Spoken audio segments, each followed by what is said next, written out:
right, everybody, welcome back to another episode of the Bowhunter Chronicles podcast. This podcast is one that we recorded down at ATA with Eric Clark. Eric is the Okayest hunter. He does some great stuff. He does a live show every Tuesday, and you can call into the show. It's like a radio show. He's had some tremendous guests on. But his whole thing, the whole thing behind their podcast is that the narrative is like it's okay to be wherever you're at. So it's the hunt your hunt movement, and just a great guy, super helpful, helps me a lot with the things that we're doing, social media here, all that stuff. His podcast is also brought to you by Spartan Forge. Bill over there, Spartan Forge, if you don't know, we're working with them again this year, is an incredible mapping and predictive deer hunting app. So basically they're using military technology, plugging in collared deer studies. They have literally billions of data points, and they're putting it in there for you to have the best odds when you're in the woods. You can check that out at spartanforge.ai and put in code BOWHUNTER. You can save 25%. And the imagery, everything that's coming out this year, probably I think in the next 2 months, Bill said, is going to be amazing. But check them out, Spartan Forge. Working with a lot of podcasts. Eric's podcast is one of them. Again, we recorded this at ATA, so there is a little bit of background noise and all of that. But just a super fun experience. And want to give a shout out. We did our quarterly giveaway drawing last night for the stuff we were giving away through Patreon, and the winners, Travis Lee, Tom Taylor, Pat Casey, and Mark Slagle won the Spartan Forge app year subscription for that. So Patreon is crowdfunding for creators right now. I'm setting in our new updated studio. I've got all the video going. There's literally cords everywhere, but I've got it figured out. So we're going to be able to bring you much better video quality podcasts. I pride myself on what we're doing with our audio, and I'm trying to do that with video. And through the Patreon, that's supporting us to be able to do all of those things with software upgrades, hardware upgrades, and we can't thank you enough for that. And with that, anything that we have left over, we put back into doing giveaways. So this quarter we're giving away, we're going to be giving away a longbow and a set of arrows. And I'm still working on some other things, big things coming from the podcast. I would say we got a bunch of different things in the works, but we are going to be giving away one of those for this first quarter. I'm going to be at the Trad Show down in Kalamazoo, shooting some longbows and talking to some people down there. So pretty excited about that. And if you want to check that out, you can go to patreon.com/Bowhunter Chronicles podcast. You just click our link on Instagram or go to the website, bowhunterchronicles.com, and check that out. But if not a big deal. Just tell somebody about the show. If you find something that you like, if you're appreciative of what we're doing, if there's something that we can do better, leave us a review. And that really does help us.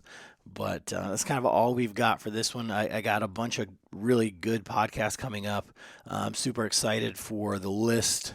We got a laundry list of guests lined up, and super, super excited. Thanks for tuning in. And as always, thanks for listening. Enjoy the episode. So Eric Clark, Okayest hunter. We're sitting here at the Latitudes booth at ATA, the first ATA that you've been to, correct, Eric? Second, but first in a long time. Actually, last time I was at the ATA was in Kentucky, number 6 years ago or something. Oh, geez. So that we might not even, that would have been before we went. Yeah, I was not known by anybody, or nor did I know anybody. I don't even know what I was doing here. So what's changed in that respect? Everything. I came here back then under Where to Hunt as a media, and I came with the Outdoor Podcast Network, Carrie Zilka, and Brian Parizo, I believe. I might be saying his name wrong. I'm probably totally messing it up, actually. He's with Take Aim Podcast. Okay. And the two of them and a couple others were in that. So I came with them, and I just walked around. yeah, that was about it. It was fun. So Eric Clark is where I might be the self-proclaimed world's worst bow hunter. He doesn't even give it a distinction. He just says, I'm the okayest hunter. So let's get a little bit of background on you. You said you had come here and that, but I think we kind of skipped ahead a little bit. So Well, it's part of the introduce story. yourself. Yeah. So, hey, I'm Eric Clark, as Adam mentioned, and Okayest Hunter really evolved from what was Where to Hunt, which is still an application for smartphones, and there was also a podcast by the same name.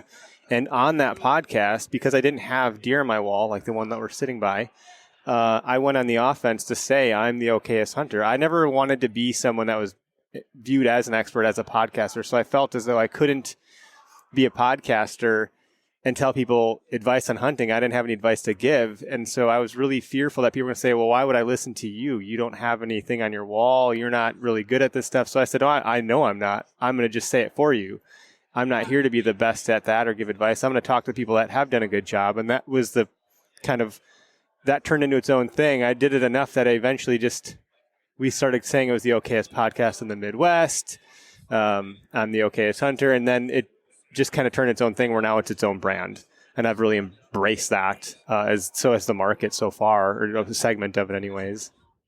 Okay. So what's your hunting background? I mean, to be the okayest hunter, you've already said that you are a hunter, right? Yeah. So from like day one, like how did you Right. come up hunting? Where'd you grow up hunting and stuff? Yeah, the Nicolet National Forest in Wisconsin, so northern Wisconsin. The apple doesn't fall far from the tree is how I'll put it. So You might be the world's worst podcaster. You're giving away like your WMAs, and you're saying this is where. I mean, why would I buy an app that says where to hunt? You should have an app that just says this is where I'm hunting. yeah, it was meant to be the antithesis of that. Like, hey, I'm here, don't come near me. And there's bad eggs and everything. So of course, some people ruin that for others.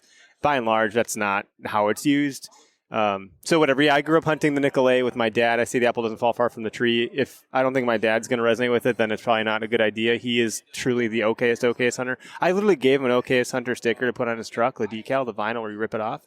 And he just put the whole thing on there and never peeled the backing off. I'm like, Dad, that comes off. That's vinyl. So then he did it. He ripped off all the words and just had the antler. Sweet. I'm like, this is the exemplar this is what I'm talking about. He's very clumsy. Everything's difficult for him. He's sweating all the time. He's huffing and puffing all the time. He says, I don't know. He can make a whole sentence out of the word, I don't know. It goes like this. Yeah, I don't know. No, I don't know. I don't know. I don't know. Well, I mean, I don't know. I don't know. That's who I learned from. And, with that, I really think the thing that struck me the most when I was growing up hunting with him was I just learned to appreciate the time outdoors with my dad. I loved following him to places over the next ridge. He would talk to me from leading the trail, but I could never hear an effing word he was saying. Do you ever have that? You're following someone, they're talking and pointing at stuff. I'm like, dude, I literally don't hear a word you're saying. And I know you're talking to me, but I don't know what you're talking about. You're 10 steps ahead of me, mumbling, putting your head backwards every now and again. You're gesturing to things that you must be saying, oh, that's, oh, a rub, oh, a bed, oh, a scat. So I just love that. And then, when he put me in spots and the woods came to life and I got to be out there by myself, I fell in love with nature and the process of hunting. And it's only grown to what it's become an obsession now, where I think about it all the time and all that stuff. So there's a lot of moments of field where shit goes wrong. And those are okayest moments. So even if you're the most expert, best hunter in the world or the most highly televised one, you've had mistakes. You've forgotten your release. You dropped something out of your stand and played Plinko with your tree stand sticks. Like, stuff has happened. And those are moments that we focus on and celebrate because you can laugh at yourself and remember that this is all for fun, So try to lighten up the mood a little bit and become relatable to everybody else. So what over the course, like it was always public land, or was there like small family farms? Were you hunting over bait? Were you hunting out of climbers or rifles, bows, atlatls? I started by gun hunting, a 12-gauge pump action that was taller than me that my dad gave me that he bought when he was a kid. It was all public land. My uncle has a lease I hunted like once or twice, maybe. I never had any luck on that anyways. Even if there were deer, I shot at one and missed and missed and missed. I don't know what I was doing. The first deer I ever saw was 5 feet under my tree, and I didn't shoot it because I got on the walkie-talkie until my dad, a deer was right in front of me, and he said, put the walkie-talkie down and shoot it. I literally didn't even know what to do. I was just so excited. So So yeah, public land, started with shotgun, then I eventually bought my own rifle, and then he got me a bow. He gave me his old Dart and Viper dual cam, and then I outfitted that with a whisker biscuit and some new optics. And really, I shot that until I bought a Bear Empire single cam, and I'm still shooting the Bear Empire single cam. And I got that off of Craigslist a number of years ago. Really? So how long ago was that you picked up a bow then? Because the whisker biscuit seems relatively... I would have been that was probably 21, 22, maybe 23, somewhere like that. So I'm 35 now. So I didn't start bow hunting, and I didn't even take bow hunting seriously back then. I was like, why are you buying me this? I don't want this. I want to go chase women. I didn't care yet until I started to care. And I got my first deer with my Bear bow from the ground. It was a doe fawn, and it was in 2017. That was my first bow deer. My first bow buck was last year. So I've killed lots with my guns, but not with bows yet. So I'm still pretty new to all this, to be quite frank. Yeah, that definitely new to it yet. That's cool. So I've dealt with Eric, I don't know, for like as long as we've done the podcast. We were just trying to figure out like how did we connect and come through this. And I don't know, but Eric is like the super grinder of, not like the gay app thing, but like my super grinder account, yeah, of like podcasting and like business and everything, and like he's like marketing by trade, like just incredible. So he's a great resource for me, but he does an incredible show, which is like essentially a hunting radio show where people can actually call into your podcast. So it's not, you do more than a podcast, I would say, because it has a whole nother dynamic to it, So it's a live streaming video podcast, That's right. Yep. Yeah, where people call in, ask questions. And yeah. I wanted to have a dialogue with people, and I want, there's not one expert that knows more than the entire hunting population. If you've been hunting for one day or 20 years, you have something you could probably teach someone that you've experienced, whether that's really valuable to whatever your goals might be. There's always something to learn from other people as a whole. So I want to have the opportunity to have a dialogue with our podcast listeners, where I'm not just talking at them. I want to invite them in to talk to our guests if we get big name people. If they want to learn stuff from a Q&A perspective, share a story or a moment, or give us insight and input and advice. And that's in recipes. We've got a lot of good engagement by doing it that way, which is the reason we do the live broadcast, is so we have the ability to take those calls and people can participate in the show and the commentary. So what has changed, like, from when you started your podcast, when did you start podcasting, I guess? This is a long time ago. I started the first episode of Where to Hunt came out with, my first ever guest was Jared Scheffler with Whitetail Adrenaline, and that was in 2013. Didn't you have because I pop in when I can, because his podcast is live, so it always comes up on my feed, and he does a real good job of like letting people know, it's always at the same time, it's going to be right here. So I pop in and out. But you had someone come on there, and it was like, wasn't it named something else before that, or even before the Where to Hunt? It was always Where to Hunt until it was Okayest Hunter. Okay, maybe it was when it was on that network, but it just seemed like, man, it was like forever ago. So what's changed? Has it always been live call-in since? No, it used to be. I mean, it was like normal podcasting. I had one USB mic. I would sit in front of my computer and record with like something called Linda or something. I don't remember what it was. Karen, some like weird software that would record my Skype conversation. And then I would produce it in like whatever that free audio editor is, Audacity. Mm-hmm. And now I use Adobe Audition for post. And but that's like all technically weird stuff. But what happened is I would do the podcast and record an interview with someone, and then I wouldn't get back to producing it for a couple days or weeks sometimes. There was no consistency. I was just a hobby, and I was like, hey, I do a podcast. Want to come on my show? And then I would do it, and sometimes I'd post podcast 2 times a week, sometimes maybe once a month. It was just really sporadic. So I would say it was 2019 we moved into our new house. It's not new anymore. It never was new. After my son was born, right before he was born, we started doing it every single Tuesday. So that was 2019, and here we are 2022, and we've not missed a Tuesday since, short of like a Christmas or a New Year's holiday.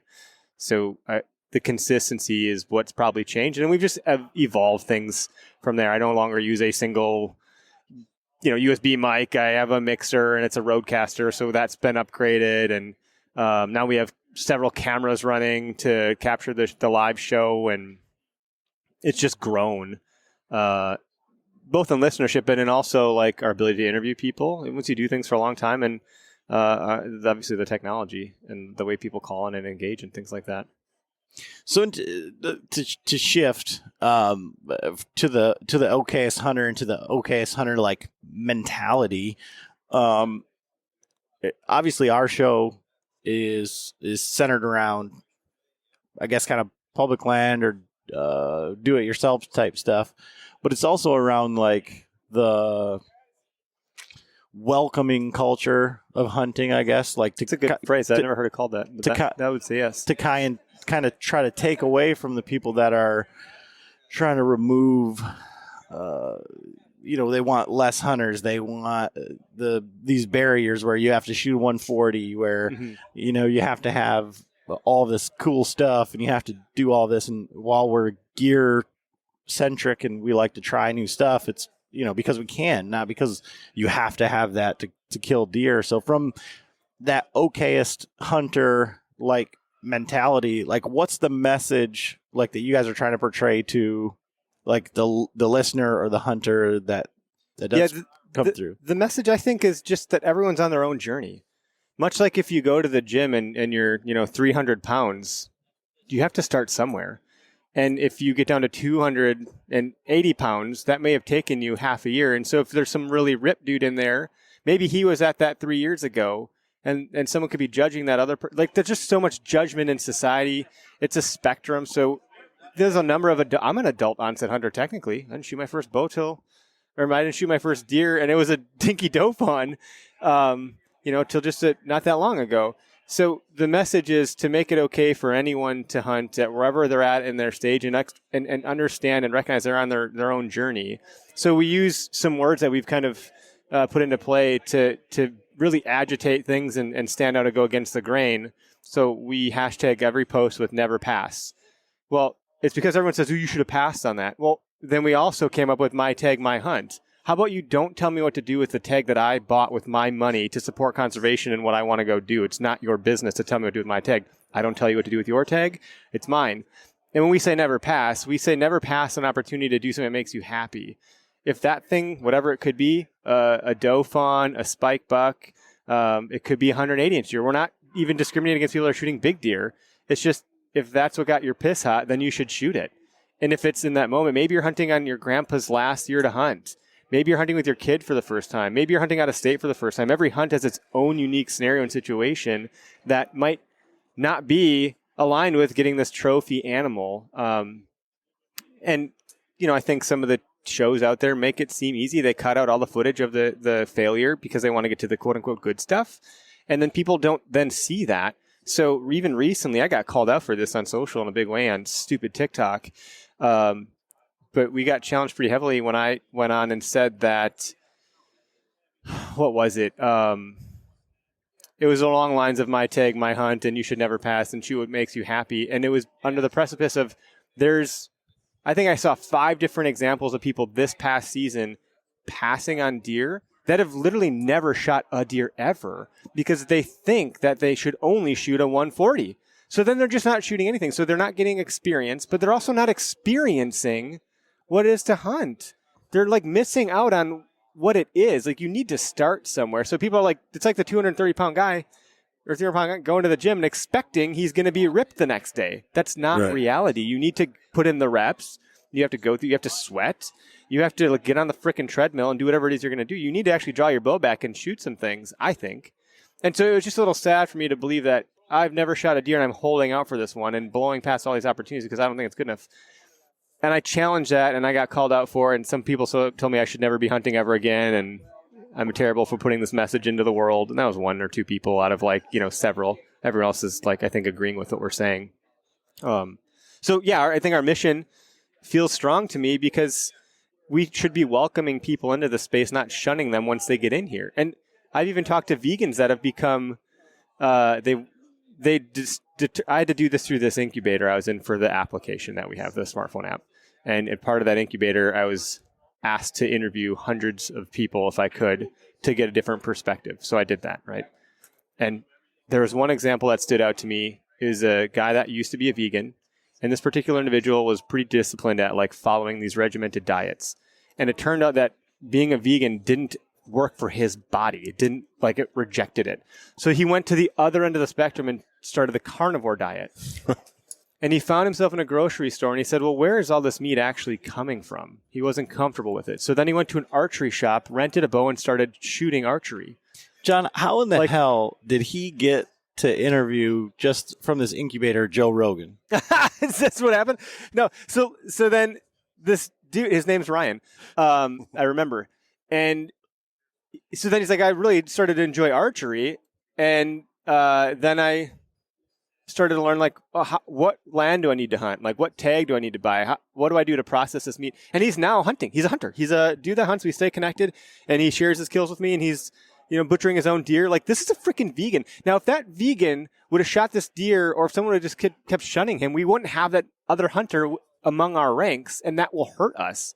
And I just believe that there needs to be more people that have some open minds about, why would we be mad about that person learning our way? We love this so much. Shouldn't we love that other people love this too? And that someone might come from somewhere that's not something that we're familiar with or recognize. So, that's a really long-winded, rabbity hole kind of answer to what I think we stand for. But I just think the neck shouldn't bite the head off. We're on the same team, and we should do as much as we can to bring people in this space. This welcoming culture, I think we're probably championing some of that. And retention too. Just as long as they don't hunt in our spots. I don't even care about that. Take all my spots.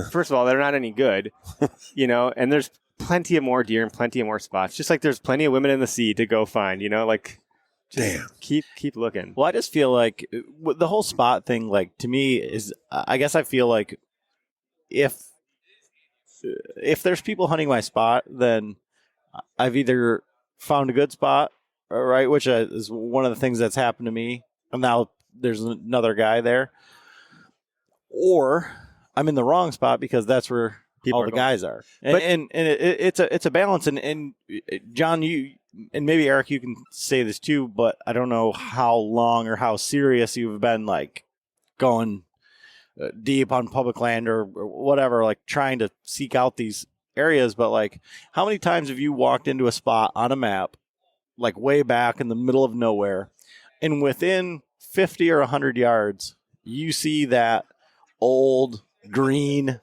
musty, nails in the tree? Like, it was a good spot at one time. Right? Everywhere I've gone, I've never found a spot that has no going in sign.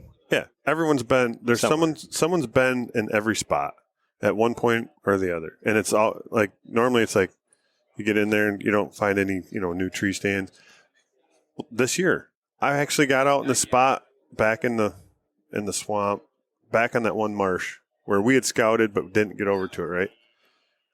I get back in there and I'm like, okay, I'm following a scrape line and stuff, and I get back on the edge, and all of a sudden I look down, and I'm like, there's something at the bottom of this tree. It was the metal ring of an old TSS sniper. That was the only thing left. Like, someone left their climbing tree stand out there, and it was the only thing left was the metal band and the brackets and stuff. The wood was completely gone. But, yeah, every spot that I've gone to, no matter what, someone's been there. My disposition is, and I want to hear what you have to say, is that if you continue to heavily guard your quote-unquote secret honey hole spot, etc., that can happen for so long. Someone's eventually going to bump you into it or out of it or whatever. But if you have that mentality for people that are coming into the space and you're being too guarded and not letting them experience some of the success that you've tasted, you're not going to have a spot if hunting goes away. There won't be any spot, and it's public land. So I always say it's not even your spot. It's literally public land. It's not, you want your own spot, go buy your own land. That is your spot. Right. So I'm pretty bullish about it. Yeah, I'm just playing. And I know it pisses people off, but look at what happens with, like, the hunting public when they go to an area.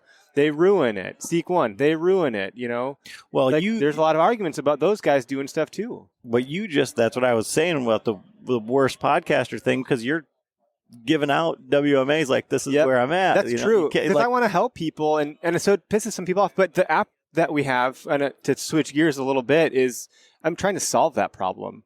I want to distribute the hunting pressure and alleviate some of that pressure by showcasing what the pressure looks like. And to date, no one has an application that shows hunter density based on real hunter data, which is what we've built over the last several years and is now coming to market for this next season. And it's just about finished. It'll either be in web app form or an actual full-on app. App development is a little bit harder than just web apps. So I think if we could do that without showing someone specific spot, that's feedback that I've gotten and taken, and we're doing something with abstracting the specific spot more. We're kind of ballooning it out a bit. So I'm not going to be able to see that you're in this tree, but I'll know that someone's in this general area within a certain threshold. And then showing that pressure as you would scrub through weather data of a forecast of like clouds coming through an area, and you scrub from on your like whatever it is, weather bug, and you scrub the timetable of that clouds moving through a system. It'll look the very same, other than it'll be people and it'll be hunters. That's the way the app is going to function. But it's not even just hunters, as I heard you. We're doing all, but we're starting with hunting because that's the data that we have. So we're going to expand on it as we get more users in, and those users will be able to identify the activities that they're doing, and it'll get a lot smarter than that. There's some really technical things that go into it, but it's, we're trying some new stuff, man. The world's changing. If it's not me, then it's gonna be someone else that does something like this. And there's a lot of there's always a question of when is tech too much tech. So back to the Okayest Hunter, and I want to talk about that stuff too. But no, that's fine. There's plenty more to talk about on this side. The Okayest Hunter side, because that's where I think, like, for our listeners, right, is like there are so many guys out there that don't have a place to ask questions or to go or to find information that's relative to them at where they're at in their journey. So you can't be a brand new hunter, never hunted anything except for a ladder stand, and then expect to have a intelligent conversation with like Dan Infolt. Yeah, there's a learning curve. Or Jake Bush, because there's so much like, I don't want to say like nuance, but there's just like so much information about, like, if you don't know what the leeward side of a hill is, if you don't know what thermals are, if you don't know, like, where deer bed or that deer don't sleep at night, like when they're going to bed, right? Like, well, it's the lack of knowledge, like the difference. There's a void. Yeah, but so you don't have anywhere to go. So to talk to people and encourage them from the jump, from the start to where they're at now, or where you're at now to where John's at now, to wherever. There's always more knowledge to be gained. So, like, how are you relating to when you bring on your guests? Are you bringing on like expert hunters, and then what's the conversation there? Like, so if people were to tune into your podcast and you have Jared Scheffler on, or Aaron Snyder, or like, how do those conversations go? This is a great question. So we've had some people like that on the show, obviously. And one of the last ones that I recall that was like a bigger name that was more expert in hunting, what they have that we don't is time. They spend their career is to be in the woods. So they're compounding their knowledge in a way that we can't. I liken this to like if two new employees start a day job at the same time, a new job, if one works 12 hours a day and one only works 8 hours a day, the one that's working 12 hours a day is going to be up to speed a lot faster than the other one. So if I consider like expert hunters that are in the woods all the time, like the hunting public, they're out there all of the time. They're just learning so much more. So when I've had some of those folks on, I've asked the question of, well, what can we tell the people that only have this weekend to hunt? And it's only going to be Saturday regardless of wind, weather, direction, all of those things, because that's when they have a babysitter for their kids.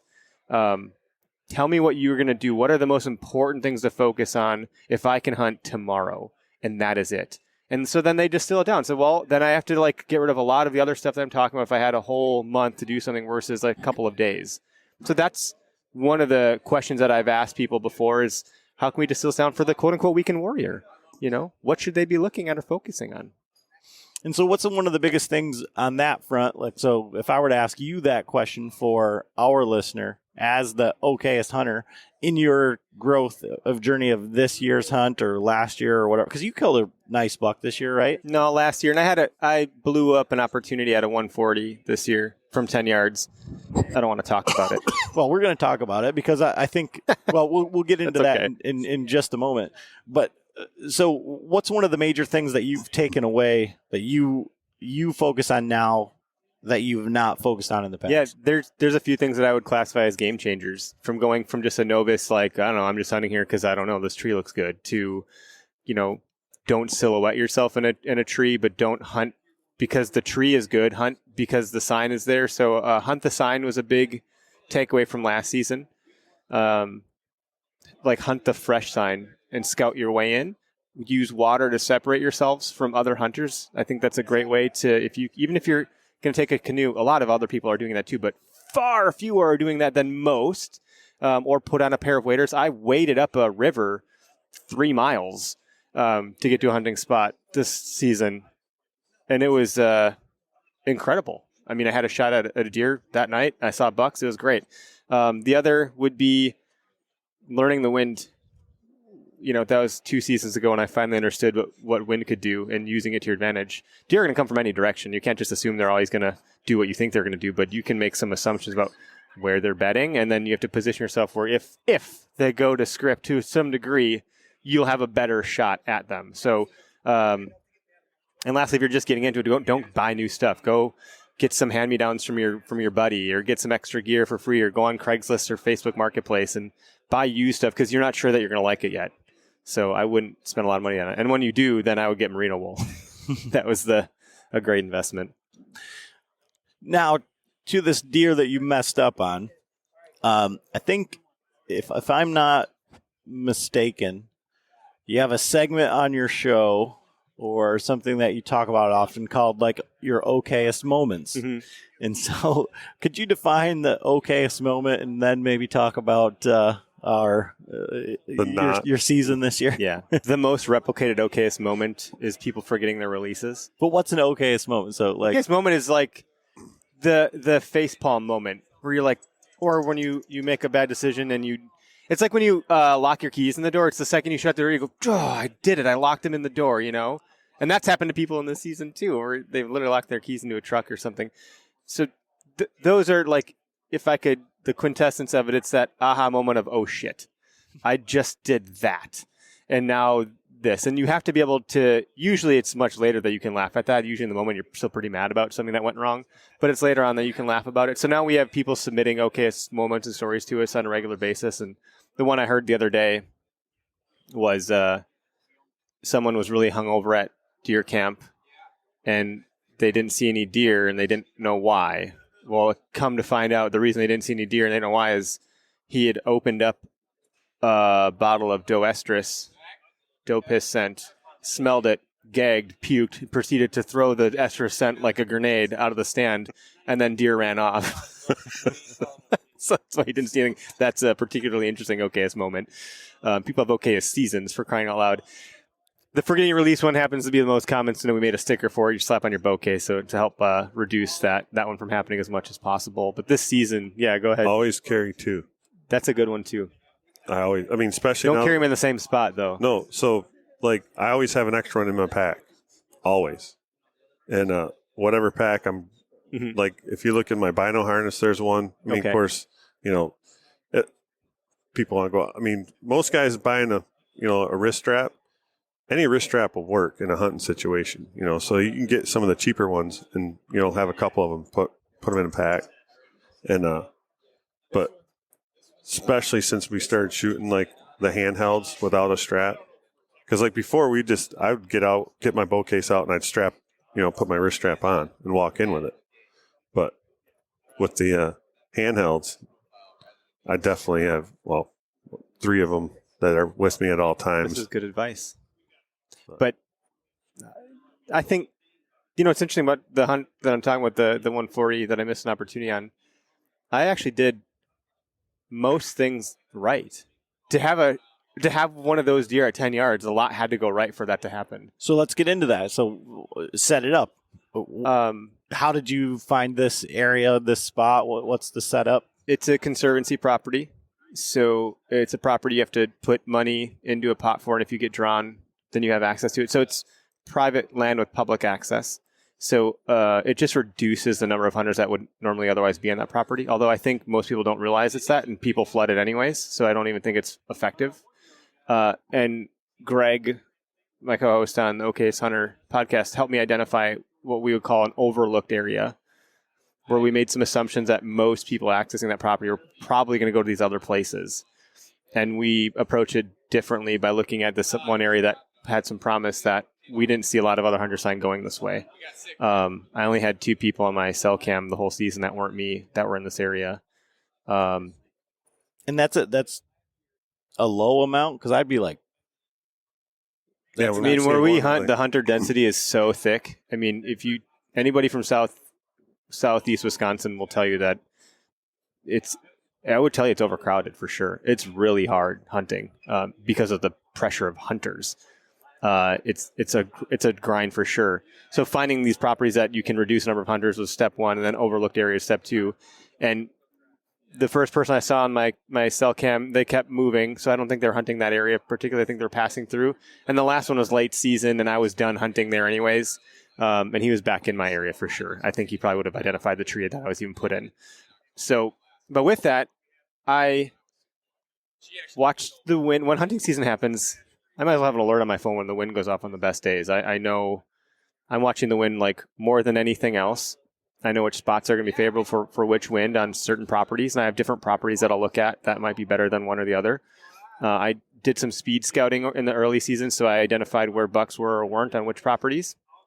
And the access that I took to this particular spot, I laid down 0 human scent. I took the longest way possible, roundabout way. I worked my way in slow, so I wasn't too sweated up. And I hunted a morning, so I hunted the ground in the morning, and I was going to put up in a spot closer to a bedding area that I identified. Once the sun came up this afternoon. Well, that buck came out of where I thought he was going to, came the direction I thought he was going to. He just came up on the opposite side of the ridge. I was the downwind side of me, not the upwind side of me. And when he hit my scent, he stopped like he hit a brick wall. And he did that bobbing, trying to look for me. And I was on the ground. I wasn't concealed well from the direction he was looking at me. If he would have come the other way, not only wouldn't he have seen me, I wasn't silhouetted, and the wind would have been in my favor. I just didn't see him soon enough to have been drawn back to pull this 10-yard chip shot because someone texted me and I had my phone out. And so prior to that moment, I was head on a swivel. I was like, this is it. This is the rut. I'm going to kill something today. One text comes through. I look at it and I'm reading it real quick. And then I see this movement. I'm like, whatever. Look again, like it's a deer. It's a big deer. It's the deer that I want. Drop my phone, grab my bow. And then I was stuck in that position. I couldn't draw back on him. So the whole thing was an Okayest freaking shit show. Adam's done that during turkey season. It sucked because as a hunter, you only get so many moments like that at deer like that. Yeah, that was your opportunity. It was, and I didn't have another one. That buck was gone. He's not come back. I had not seen him once since. Who knows where he went? But he got that, and he was out.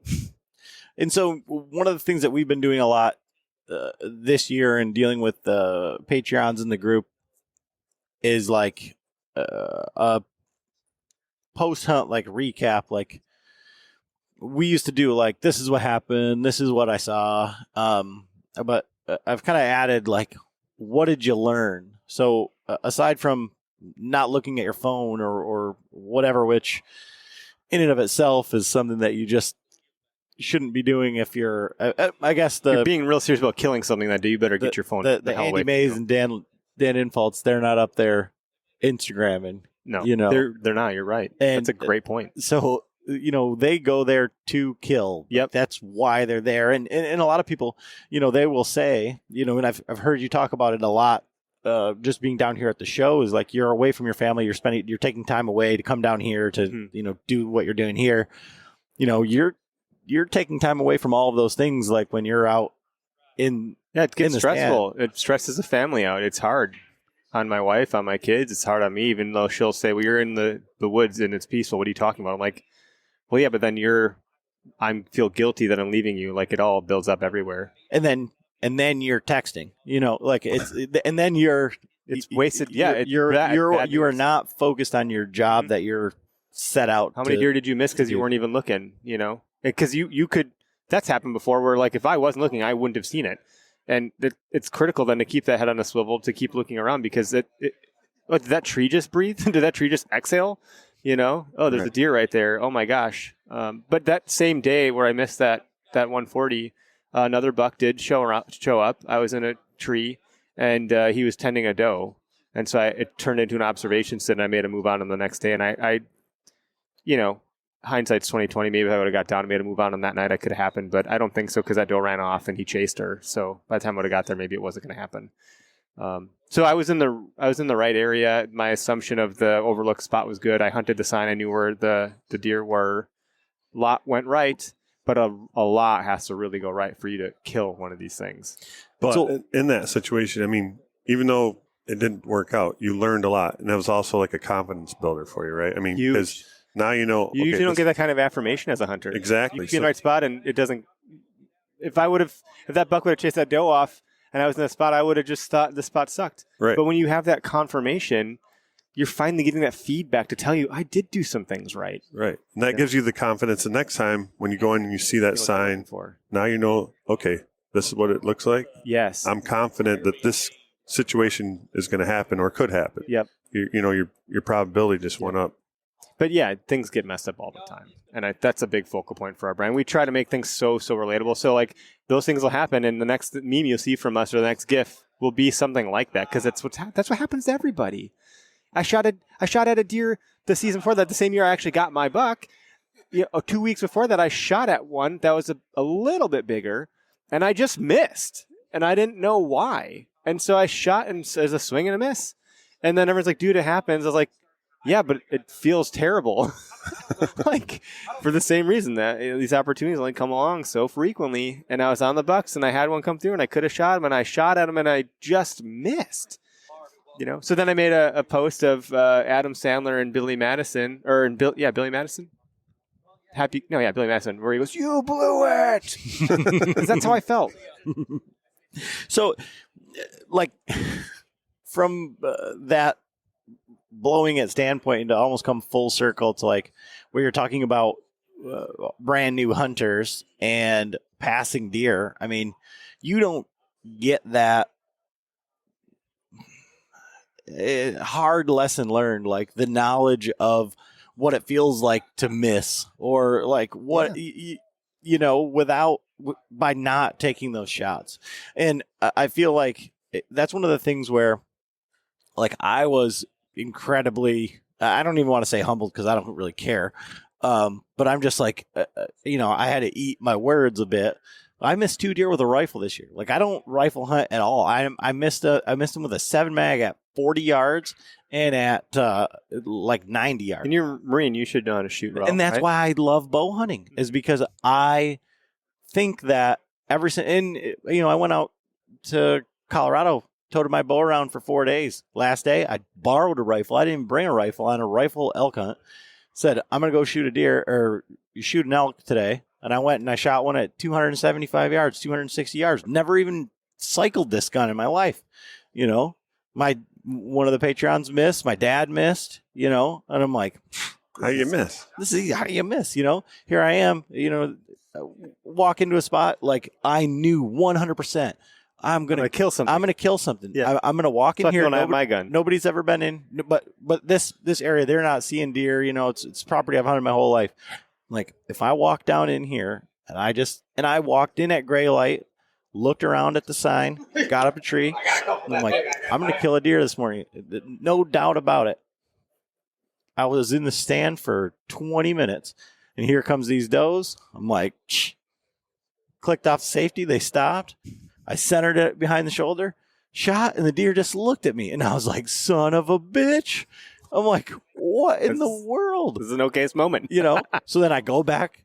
I sighted my rifle because I'm like, there has to be something wrong with the rifle. It couldn't have been me, And I'll be damned if I didn't miss one at 90 on the same thing. And I don't know if I was flinching or what, but it's that experience of failure. Failure is a great teacher. And you can learn from success too. We just talked about confirmation and affirmation and all of that. But when you fail, it sticks in your mind. It's soldered in there differently. Look, you don't touch a stove after the first time you ever touch a stove. When you burn yourself, it tells your brain a signal like, this is hot. You don't do that. You stand to learn quite a bit. So when emphasize and focus on failure, it becomes really, really relatable, because I think more people fail far more than they succeed, and failure is far more common across the board. Even if it's a small failure or a large failure, that's a focus point for us. That's what none of the other shows do. They are strictly focused on the success. Right. But what I was getting at in kind of like that long-winded example is that, like, I used to think, and even, and it wasn't missing these deer with a rifle didn't create this thought process. But I used to think that even with the bow, if I let that deer walk past me, that, you know, that deer would have been dead. And so many guys have said, I passed on this 2.5-year-old. It would have been dead. It was so dead.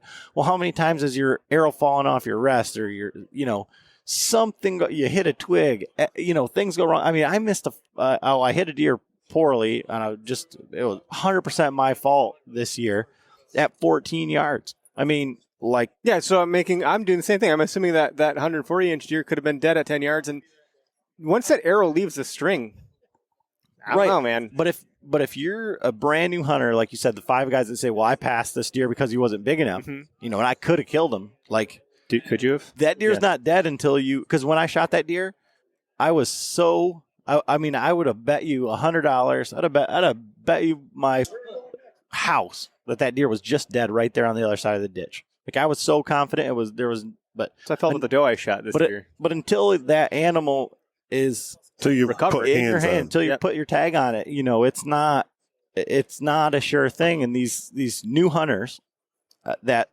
are passing animals, or that haven't experienced all of this, like the ups and downs and roller coasters that is hunting, let alone bow hunting. And I don't think I've ever heard a rifle hunter talk about no man's land. If you shoot a deer with a rifle in the no man's land, it's gonna die.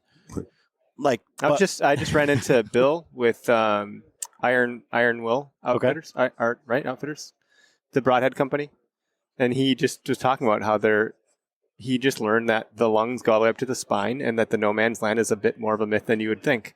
And then I was talking with Vector Arrows, Isaac Smith, and he was talking about the contraction and expansion of those lungs as an animal is breathing, something you would never even think about. I've never thought about until he said it just today, and how much larger those lungs are when they're inhaling versus when they're exhaling. Just interesting things to think about. Yeah. I'm not saying I would factor that into my shot placement, but it is when things can happen when you're reviewing it. Like, I shot a deer and I thought it was deader than shit, and this is long ago before I ever even thought about that. 25-yard shot, complete pass through. I mean, basically right where I aimed, behind the front shoulder, just a little high, and I found one dime-sized drop of blood. I was shooting blue and pink feather fletchings, and so the feathers were just wet. There was no blood on the arrow. There was no nothing. It was just wet. Fixed blade broadhead. Like, everything that you would think would kill an animal. Oh, yeah. And nothing. But again, until you've had that experience of ups and downs and all the way across the board, you can't say, well, that was a dead deer. You can't base your projected successes on your buddies or other people. I mean, that's a cool thing about bow hunting in its own right, is like, there's so many things that can go wrong, and the deer have to be so much closer. I mean, how many times have you been busted drawing your bow, or hit a stick that you didn't see? You tap your riser, or any of this stuff. Like, so my first ever bow hunting experience, by the way, was in the Nicolay with the Dart and Viper that my dad had handed down to me, and I got up the tree. And no sooner, I was not ready. I was just barely in the tree and clipped in and all that stuff and safe. And I hear something trunching down this path that I walked in on. So I just assumed it was another hunter. It sounded like a person crunching these leaves. It was early season, so lots of, mid-season. So it was like October. So a lot of leaves had fallen. And it was $2. They weren't big, but by golly, I was like, oh my gosh, antlers were like, I couldn't believe it. It was a buck. back then a buck was, 150 for me today. And there was 2 of them, and I probably could have shot it. Here we go with that, right? But there's a good chance if I would have shot one, I might have got both. That's how they were walking, just to give you a perspective or a picture in your mind. And so here's what happens. I grab my bow, and I go to draw back, and it's like a piece of hair in my mouth. I don't know what's going on. And I go to draw back, and my bow is upside down in my hands. Upside down. So then I proceed to rotate my bow as slow and smooth as possible as to make sure there's no big movements. I'm rotating. I put my release on my bow, and this is a bow that didn't have a D loop. It had those little rubber. Yeah, the little eliminator buttons. Well, I put it above that. So I go to draw back and goes zip up to the top of the cam. Now, these deer are young, so they still don't know that's happening, and I'm about panicking. And then as I'm trying to do that, I don't know what I kicked off of my tree stand, but plinko the whole way down. I'm like, oh my God, could this go any worse? So I finally come to full draw. And at this point, these deer are not in bow range. And I'm like, I don't know. I don't have any judgment about me. I'm like, I don't think I can shoot these animals. I think the opportunity has now passed me by. And so I'm sitting at full draw going, okay, I'll let off. And I'm like, did that all just happen? So my first ever bow hunting experience is that. The first time in a tree with my bow ever. And that's what happened to me. And so... An okayest moment, right? Right? Do I live up to the name Which or one not? of those It's a is bit the of a okayest curse. moment? Is it the fact The whole thing. No, but I mean, The like, okayest hunt. you pick up your bow and you're like, oh fuck, it's shit. upside down.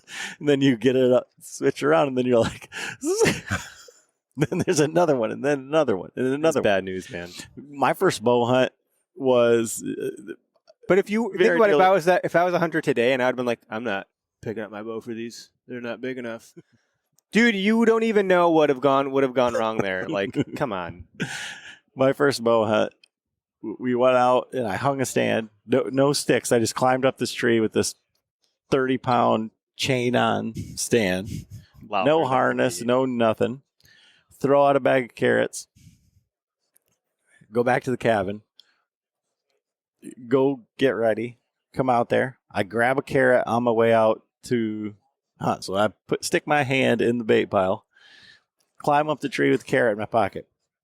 I start shaving off pieces of the carrots. This is going to be more scent. It's going to be This is great. This is so a great good story so far. So I'm sitting there, and then here comes a herd of deer, and they're all eating at the bait pile, and they're 15 yards away.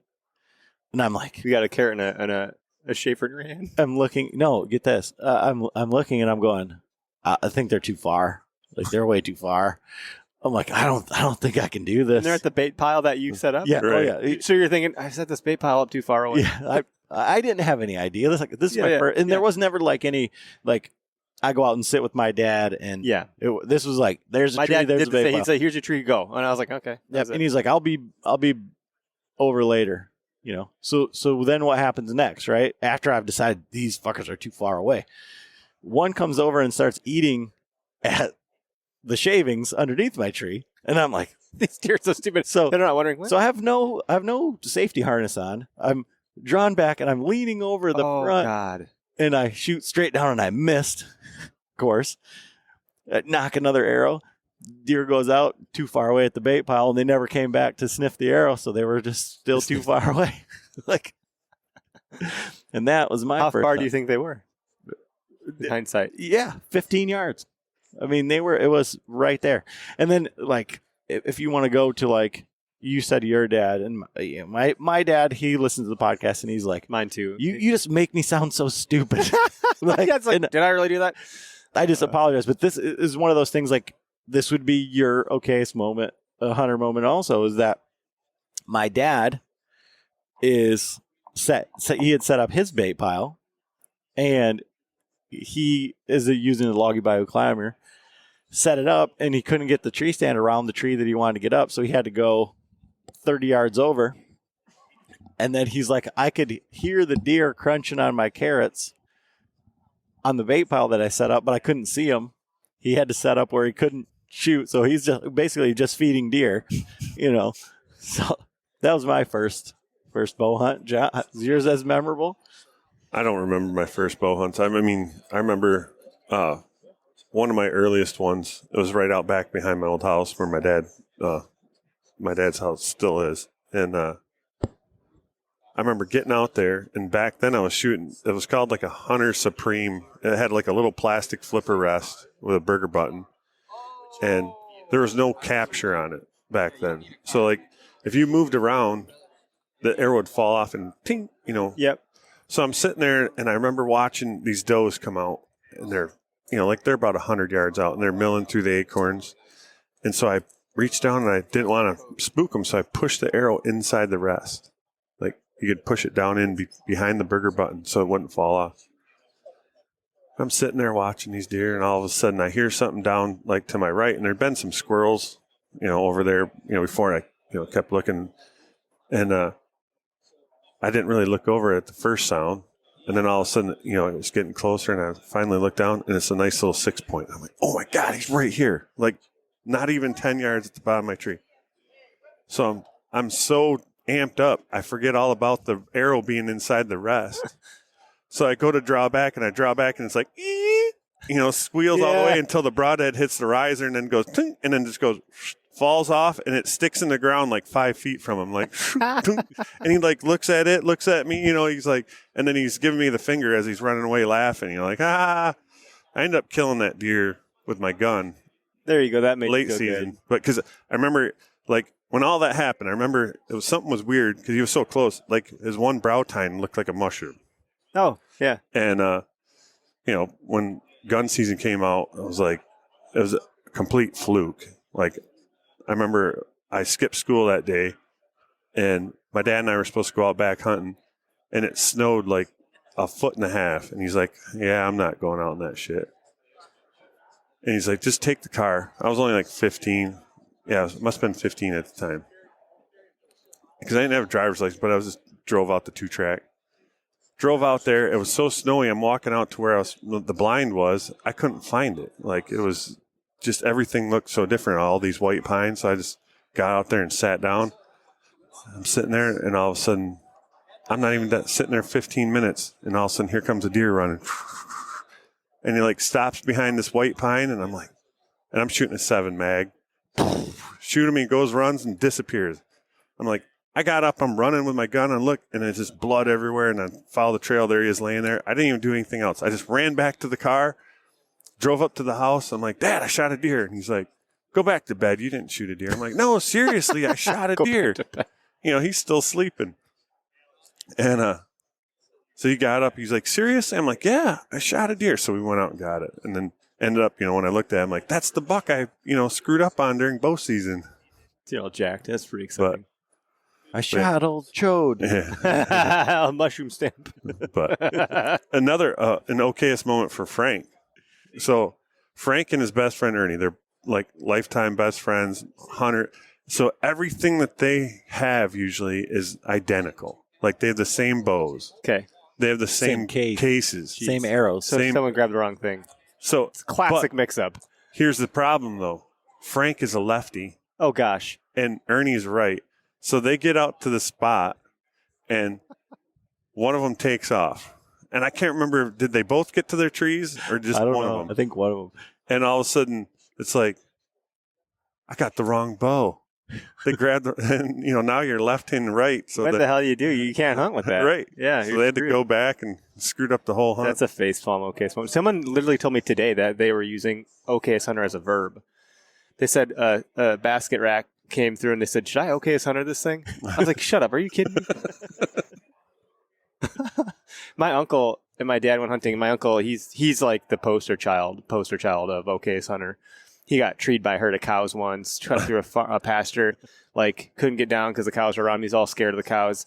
And then they set up at this swamp edge, and my dad climbs a tree, gets all set up, and my uncle's name is Randy. So Randy goes into the swamp. My dad's watching the entire time. Randy goes up, stops, scratches his head, looks around, and then starts coming back around right towards my dad. Gets to the bottom of my dad's tree, looks at, how the hell did you get over here? And my dad's like, you just turn yourself around. I didn't go to the other end of the swamp. Right. But he literally had thought my dad had somehow beat him to the other side. Right. Yeah. That particular line, like, how did you get here? I mean, just exemplifies what can go on in the woods. You get turned around, you get lost, all this stuff. I've talked to some of the bigger names. Aaron Schneider shared a whole mess of Okayest Hunter moments. He's on our YouTube channel.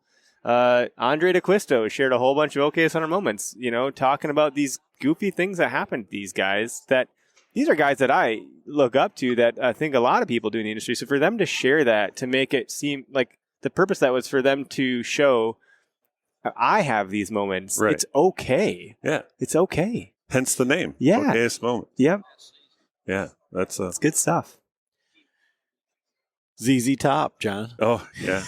Yeah. Adam. I'm not the navigator. I'm not the Well, that was navigating type. So Adam, I mean, our listeners have heard this story many times, but so Adam's like, hey, let's go hunt. He's like, I'll film you, you're shooter, I'll film. I'm like, all right, you got a spot? Yep. I'm like, where are we going? And he tells me, like, fuck, I hate this spot. Like, all right, you want to do it? We'll go. So the backstory of this is, I think your phone, like at the time we were with Onyx, we were running Onyx, Yeah. and Adam didn't re-up. So instead, he logs into Frank's account. So he doesn't have any of I don't have any of my waypoints. Yeah. or tracks. Yep. So I'm like, where are we going? He's like, well, it's out here somewhere. Or in this area. Sure. I'm like, all right, let's go. Well, when we got to the spot, there was another hunter in the parking lot. Okay. And so we kind of talked to him like, hey, where are you going? We just want to, just so we don't run into each other. Mhm. We're not close. Which is the best. I love that when hunters are open to that. And we were headed in the same direction. Yeah. Yeah, same offshoot, 2-track, all this. And so he's kind of going out like where we were going to go. But so like, all right, we'll cut back this way. So I'm following Adam. And I'm a sweater. Like I Same. usually That's just, bad. I have I'm with you there. all my shit in my pack. So we're trekking out this freaking trail. And the next thing you know, we're in the thick shit. And then I'm like, dude, do you know where we're going? What? I'm like, pull that freaking map up, And we end up way off over in this other shit. I'm like, this other hunter's watching us, and like he's thinking, look at these clowns. They're over there walking circles. Actually, when we pulled up the map, it looked like ZZ Tops, like it was like a lightning bolt. I said ZZ Top. Okay. And so finally, I'm like, all right, which way do you want to go? Just get out of the fucking way, and then we're going there. And so we got over there. Adam's going up the tree. I'm at the bottom of the tree, no shirt on. I'm like, the steam is rolling off me. I'm sweating balls. I'm like, Jesus Christ, I'm never hunting with you again. You can't follow Marine. You should No. learn that. Yeah, you So learned that. They're in going to take Idaho. the hardest path for no reason other than it's in their DNA. I'm like, we're just confusing the deer now, so that we're good. They're But going to cross our scent 10 times. They won't know what's going on. yeah, they'd be like, what's He's going over on here. He's over there. He We're can gonna only run this not way. be this way. But we did have a nice buck and some does come through, and I don't know, maybe The wind just shifted, right? You were at full draw. yeah, it would have been a long shot, but it was a nice, decent buck. But I love the fact that you're again, bringing on these great guys to talk hunting, but then also to show that it's not all about the The grip and grind. grin and the grind and whatever else. All of that. It's Deer like they mess up too. Everybody screws up, and everybody started somewhere. Yeah, And you got to be able to laugh at yourself with this stuff, and you got to remember why you got into it. You can get back to. We talked about our first ever stories just right now. How magical was all of that? And it was all failure, but you've appreciated the experience, the moments, the exposure to it all, and the opportunity. Sometimes you got to get back to that. Remember why you started, and when you can make fun of yourself, I think that's a pretty good start, and to humble up a little bit. And who doesn't want a frickin' giant deer? Of course you do. It's not easy. But Sometimes you got to fill your freezer. Not everyone's after the same goals, too. I forget to mention, we talked about earlier on that everyone's on a different part of their journey, but everyone has different objectives, too, or different populations or access or time. If I have 3 kids, I don't have a lot of time right now. So if I only get 3 days to hunt out of a whole season, I'm going to shoot what I can, And one of the other things that Frank has always said, especially to Adam, is you got to get a few under your belt. Yes. You get out there and have fun and shoot some shit. We got Fill a your shirt that says freezer. shoot deer for that very reason. Right. Just and shoot so then, deer.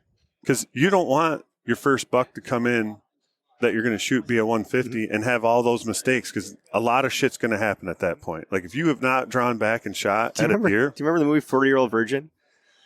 Mhm. You gotta, get some practice. If you don't use it, do you really lose it? I love that. That's funny. So you talked a lot about your darting, right? I never killed anything with that, unfortunately. So what's your this is Joe's question. Joe. John's question. He hasn't been on the podcast in months. I don't even know who this guy is.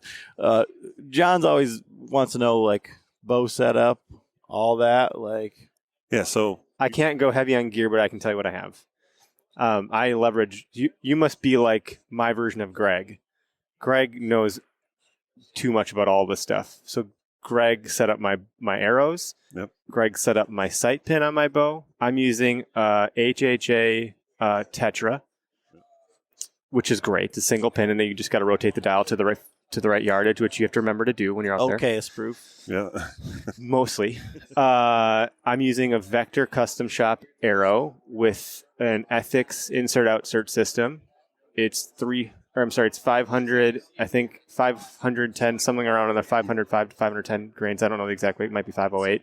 And I'm using an Iron Will, is it the S Series S100 broadhead? My arrows have 4 fletchings on them. I forget their fancy brand because it got set up by Vector. And that's at least for my bow setup, it's a Bear Empire single cam. I don't know the speed of it. It's good enough. Like it hits the target and it gets there. It's a really quiet bow. And that's so I think and Vector will tell you that I've heard them say your arrow will never be faster than the speed of sound. Never. So you can increase the speed, but I like this whole plan B idea of if it's a heavy arrow, it gives me a little bit of grace. If I plow into a shoulder, I know I'll still pass through that animal and get it done. There's a lot of arguments here. We were just both talking to Troy Fowler at the ranch fair. He was talking about the tank analogy of if you shoot a tank and it just dings off the side, that turret's going to turn around and shoot you. So what's going to penetrate that thing? We're not even talking about killing things. He's talking about the physics of flight. And that's hard to argue with that kind of science and math, I think. But I just do what other smarter people talk about. Well, not only that. So, like, the heavier the arrow, the quieter your bow is going to be, and less speed, it's more forgiving. So you can hear that arrow whizzing through the frickin' sky anyways. And that's the thing, like you're saying, everyone that's like, well, I'm going to shoot this deer. I want to shoot fast so the arrow gets there before he hears it. Well, that's never going to happen because an arrow, the speed of sound is almost 700, right. Miles per hour. Yeah, you're never going to shoot an arrow that fast. You shoot a bullet, Mm-hmm. But so the slower, heavier arrows are definitely more forgiving, and you're going to get better penetration. It's going to be a more lethal setup. So. Yeah, and as far as we're in the Latitude booth, so I'm using a Latitude Method 2 saddle. I'm using the Lone Wolf Custom Gear saddle platform and sticks, though that just fits on the back of my pack right now. The goal is with those guys is I want everything to fit inside my pack. So whoever comes out with the smallest platform, that's what I'm going to go with. I want it just in my get pack. a bigger pack.